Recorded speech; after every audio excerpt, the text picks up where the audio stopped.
Pandian store சீரியலில் today எபிசோடில் நம்ம சரவணன் இருந்துட்டு தங்கமயிலோட வீட்டுக்கு ரொம்பவே கோவத்தோட போகிறாங்க. அதுக்கடுத்து தான் பார்த்திங்கன்னா உள்ளே போகலான்னு நினைக்கிறாங்க.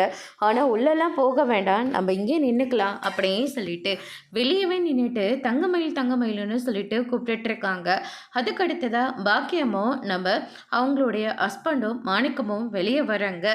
பார்த்திங்களாங்க, போடுற வேண்டிய இடத்துல போட்டால் தன்னால் வருவார். இப்போ பார்த்தீங்களா, நம்ம வீட்டை மாப்பிள்ளை நம்ம பொண்ணை கூட்டிகிட்டு போகிறதுக்காக இங்கே வந்திருக்காரு அப்படின்ற மாதிரி சொல்லிடுறாங்க. இதை கேட்டோன்னே நம்ம சரவணன் ரொம்பவே கோவப்படுறாங்க. ஓ, நீங்கள் பண்ண காரியத்துக்கு உங்கள் பொண்ணை நான் கூட்டிகிட்டு போகிறேன்னு நீங்களாக ஒரு முடிவு எடுத்துருவீங்களா? உங்களுக்கெல்லாம் என்ன தகுதி இருக்குன்னு சொல்லிட்டு அஞ்சலியோட வீட்டில் போயிட்டு பிரச்சனை பண்ணிட்டு வந்திருக்கீங்க. அஞ்சலி வீடா? அப்படின்னா அஞ்சலியோட வீடு எது? முதல்ல அஞ்சலி யாருன்னு சொல்லுங்க. தெரியாத மாதிரி நடிக்காதீங்க. கோயிலில் நாங்கள் எதிர்ச்சியாக தான் பார்த்து பேசணும். அங்கேயே 4 பேர் பார்க்குற மாதிரி வாய்க்கு வந்தபடியெல்லாம் பேசினீங்க. அப்போவே அஞ்சலியோட மனசு எவ்வளோ தூரம் காயப்பட்டிருக்கோம். அது பத்தலைன்னு சொல்லிட்டு இப்போ அவங்க வீட்டுக்கு போயிட்டு அவங்க அப்பா அம்மா முன்னாடியே பேசிட்டு வந்திருக்கீங்க. அவங்க வீட்டுக்கு போய் பேசுகிறதுக்கு முதல்ல உங்களுக்கு என்ன தகுதி இருக்குது அப்படின்ற மாதிரியெல்லாம் பயங்கரமாக பேசிக்கிட்டு இருக்காங்க. அதுக்கு அடுத்ததான் நம்ம தங்கமயில் நிற்கிறாங்க. தங்கமயில் இருந்துட்டு என்னாச்சு அப்படின்னு சொல்லிட்டு கேட்ட உடனே, ஆமாம், உனக்கெல்லாம் ஒன்றுமே தெரியாது இல்லை, இவங்க உனக்காக தான் என்ன டார்ச்சல் பண்ணிக்கிட்டு இருக்காங்க. எனக்காக டார்ச்சல் பண்ணிக்கிட்டு இருக்காங்களா? என்ன டார்ச்சல் பண்ணாங்க? எதுக்கு டார்ச்சல் பண்ணாங்க அப்படின்னு சொல்லிட்டு கேட்கவும், அதை நான் சொல்கிற மயில், இவர் ஒருத்தைய சேர்த்தி வச்சிருக்காருல்ல, அவளும் கோயிலில் நின்று பேசிகிட்டு இருந்தாங்க.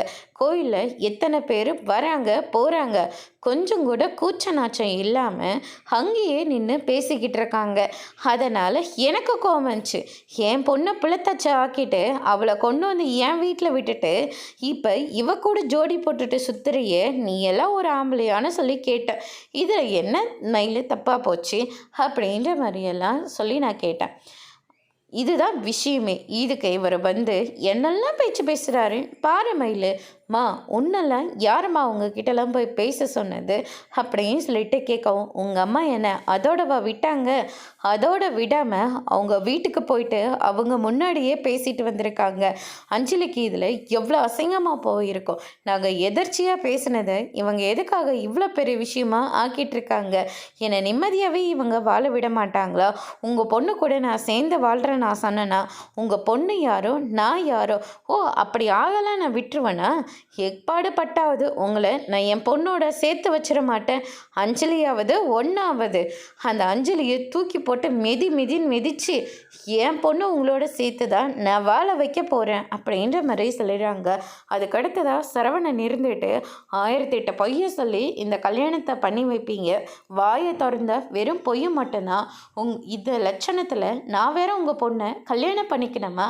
நல்ல கதையில் இருக்க இது அப்படின்னு சொல்லிட்டு பயங்கரமாக பேசிக்கிட்டு இருக்காங்க. அம்மா அப்பா ஏதோ தெரியாதத்தனமாக பேசிட்டாங்க, விட்டுருங்க, தயவு செஞ்சு கிளம்புங்க அப்படின்ற மாதிரி சொல்கிறாங்க. உங்கள் அப்பா அம்மா என்ன சின்ன பிள்ளைங்களா? எது பேசணும் எது பேசக்கூடாதுன்றதுக்காக அவங்க என்னெல்லாம் பேசிட்டு வந்திருக்காங்கன்னு தெரியுமா? அஞ்சலியோட அப்பா உடம்பு சரியில்லாதவர், எவ்வளோ வருத்தப்பட்டு கடைக்கிட்ட சொல்லிட்டு போனாருன்னு தெரியுமா? இவளை என்னெல்லாம் பொய் சொல்லி என் தலைமையில் கட்டினீங்க. ஆமாப்பா, பொய் சொன்னோம், உன் தலையில் கட்ட தான் செஞ்சோம். நாங்கள் அது இல்லைன்னு சொல்லலையே, நாங்கள் தான் ஒத்துக்கிட்டோம்ல. சேர்ந்து வாழ்கிறதுல உனக்கு என்னையா பிரச்சனை அப்படின்ற மாதிரி சொல்கிறாங்க. உன் பொண்ணை எனக்கு சுத்தமாக பிடிக்கல, அதுவும் உங்கள் குடும்பத்தை அதை விட பிடிக்கல. நான் உங்கள் பொண்ணோட சேர்ந்து வாழ மாட்டேன், கூடிய சீக்கிரமாக டிவோர்ஸ் வாங்க தான் போகிறேன் அப்படின்ற மாதிரி சொல்கிறாங்க. அதுக்கு நான் டிவோர்ஸ் கொடுக்க விட்டாதானே? டிவோர்ஸ் எல்லாம் கொடுக்க விடவே மாட்டேன் அப்படின்ற மாதிரி சொல்லிடுறாங்க. என் பொண்ணுக்கு விவாகரத்து கொடுத்துட்டு நீ வேறு ஒருத்தி கூட ஜோடி போட்டுட்டு சுற்றுவ, நாங்கள் வேடிக்கை பார்த்துக்கிட்டு இருக்கணுமா? என் பொண்ணு வயிற்று புள்ள கரிச்சு அவள் எதுவுமே இல்லாமல் நிற்கணுமா? அப்படியெல்லாம் நாங்கள் ஒன்றும் விட்டுற மாட்டோம் அப்படின்ற மாதிரி சொல்லிடுறாங்க. அதுக்கு அடுத்ததாக நீங்கள் மறுபடியும் ஒத்துக்காமல் போனாக்க மறுபடியும் போலீஸ் ஸ்டேஷனு அது இதுன்னு சொல்லி உங்கள் 2 பேரையும் வர வச்சு நார் அடிச்சிட மாட்டேன் அப்படின்ற மாதிரிலாம் சொல்கிறாங்க. இதை கேட்ட உடனே சரவணன் வந்து ரொம்பவே கோவப்படுறாங்க. உங்களுக்கெல்லாம் என்ன அவ்வளோ திமிராயிடுச்சா? நான் அஞ்சலியை தான் கல்யாணம் பண்ணிப்பேன், அஞ்சலியோட தான் சேர்ந்து வாழ்வேன். உங்களால் முடிஞ்சதை பார்த்துக்கோங்க. உன்னை என்ன நாங்கள் சந்தோஷமாக இருக்க விட்டுறோமா? உன்னால் நாங்கள் சந்தோஷமாகவே இருக்க விடவே மாட்டோம் அப்படின்ற மாதிரியும் சொல்லிடுவாங்க. அதுக்கடுத்து தான் வந்து பார்த்திங்கன்னா இந்த சைடு பாண்டியன் இருந்துட்டு வெளியே போன சரவணன் இன்னுமே வரவே இல்லை. இவன் எங்கே தான் போயிருப்பான் அப்படின்னு சொல்லிட்டு சரவணனுக்கு ஃபோன் பண்ணுறாங்க. சரவணனோட ஃபோனு கடையிலே இருக்குது. ஃபோனை இங்கேயே வச்சுட்டு போயிட்டானா அப்படின்னு சொல்லிட்டு கதிருக்கு ஃபோன் பண்ணுறாங்க. டே கதிர், எங்கடா இருக்க? கொஞ்சம் வெளியே வேலையாக வந்திருக்கான்ப்பா. கொஞ்ச நேரத்துக்கு முன்னாடி இங்கே ஒரு விஷயம் நடந்து போச்சுடா. என்னப்பா விஷயம்? அஞ்சலியும் சரவணும் நின்று கோயிலில் பேசிக்கிட்டு இருந்திருக்காங்க. அப்போ தங்கமயிலோட அம்மா வந்து ஏதோ பேசிட்டு போயிட்டாங்களாம். திரும்பவும் பத்தலைன்னு சொல்லிட்டு அவங்க வீட்லேயும் போய் பிரச்சனை பண்ணிக்கிட்டு வந்திருக்காங்க.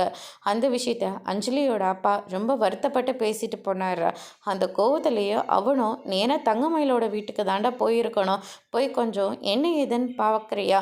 நானே கிளம்பிடுவேன், ஆனால் கடையெல்லாம் அப்படியே விட்டுட்டு போயிடுற மாதிரி ஆகிடும். கடையை சாத்துற மாதிரி ஆகிடும்டா. வேண்டாப்பா, இருங்க, நான் போய் பார்த்துக்கிறேன், நான் பக்கத்தில் தான் இருக்கேன், கொஞ்சம் சீக்கிரமாக போயிட்டு என்ன ஏதுன்னு பாருப்பா அப்படின்ற மாதிரியே சொல்லிடுறாங்க.